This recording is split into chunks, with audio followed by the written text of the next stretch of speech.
औज़ुबिल्लाहिमिनश्शैतानिर्रजीम बिस्मिल्लाहिर्रहमानिर्रहीम। हम प्रोबेबिलिटी के हवाले से कुछ डिस्कस किया था। आज हम रूल्स ऑफ प्रोबेबिलिटी की बात करेंगे।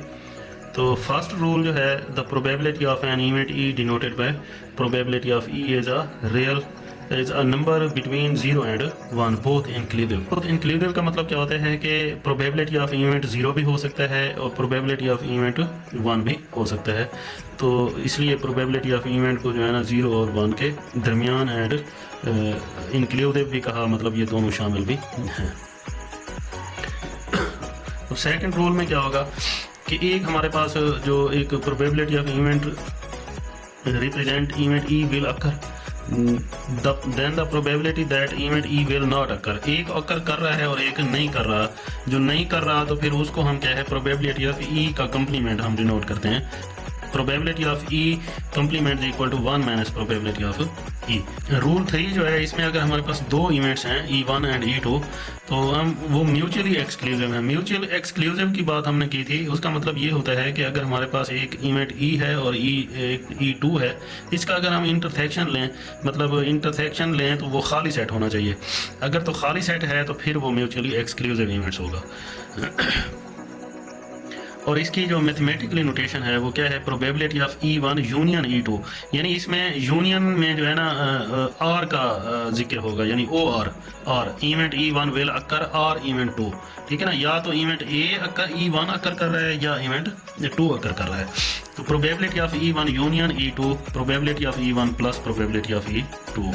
अब फोर्थ रूल क्या है, अब ये जनरलाइजेशन है किसके लिए, एन टर्म के लिए। इसमें E1 E2 है, E3 E4 En तक, लेकिन वो म्यूचुअली होंगे एक्सक्लूसिव। तो फिर हम उनको मैथमेटिकली इस तरह लिखेंगे कि E1 यूनियन E2 से यूनियन En तक इक्वल होगा probability of E1 plus probability of E2 plus probability of En। तो इसी तरह फिर रूल जो 5 है, इसमें क्या होगा कि वो म्यूचुअली एक्सक्लूसिव नहीं होंगे।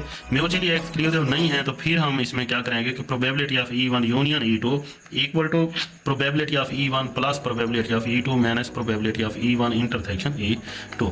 अब इसको मैथमेटिकली वेन डायग्राम में भी ग्राफिकली भी शो किया गया है कि देखें इवेंट E1 है और E2 है, लेकिन इसकी जो टोटल सैंपल स्पेस इक्वल होना चाहिए किसके, 1 के।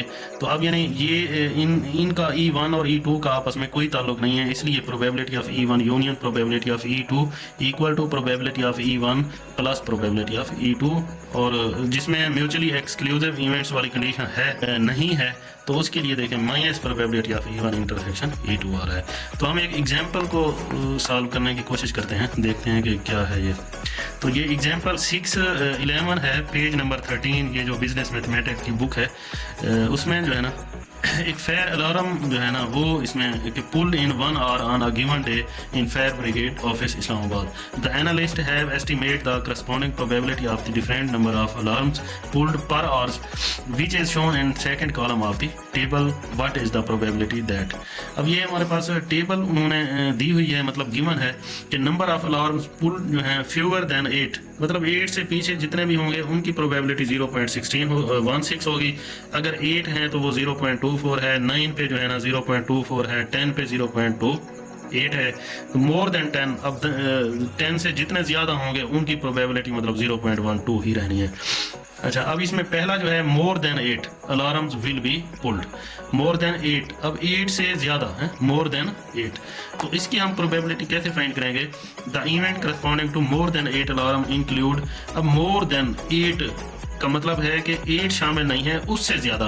तो फिर उसमें क्या होगा कि 9 अलार्म्स और 10 अलार्म्स और एंड मोर देन 10 अलार्म, मतलब 3 कंडीशन बन रही हैं। मतलब 8 से ग्रेटर, मोर देन 8 का मतलब कि 9 भी आएगा, 10 भी आएगा, 10 से आगे जितने भी होंगे वो भी आएंगे।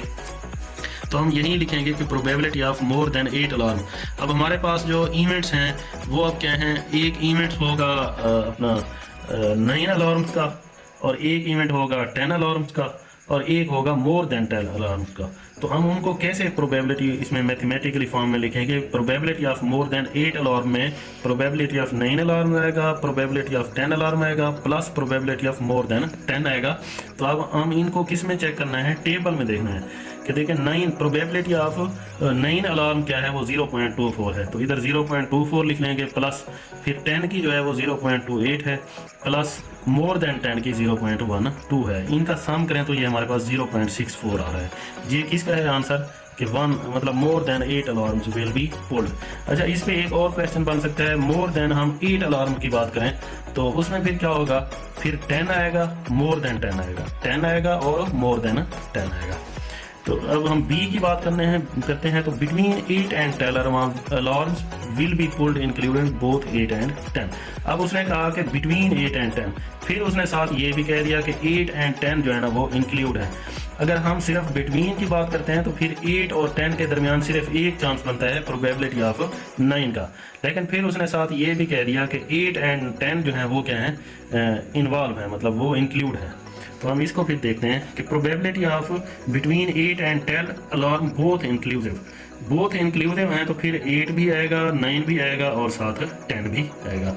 फिर बिटवीन 8 एंड 10 में बोथ इंक्लूसिव ये आ जाएगी, मतलब 8 पे जो है ना 0.220 और 9 पे जो है वो 0.24 है और 10 पे जो है ना वो 0.28 है। अब मोर देन 10 वाली बात नहीं है, जस्ट 10 पे आना है हमें, ठीक है ना। तो इसी तरह के मतलब और कोई क्वेश्चन हो सकते हैं, जैसे यहाँ से 8 पे शुरू हो रहा है वो 10 पे शुरू हो सकता है, 10 से आगे कोई वैल्यू मतलब चेंज हो सकती है, अलार्म की जगह पे कोई रिंग की बात कर देता है, कोई इस तरह की कोई मतलब सिचुएशन इसमें डाल सकते हैं तकरीबन, मतलब लेकिन मेथड जो है ना यही होगा।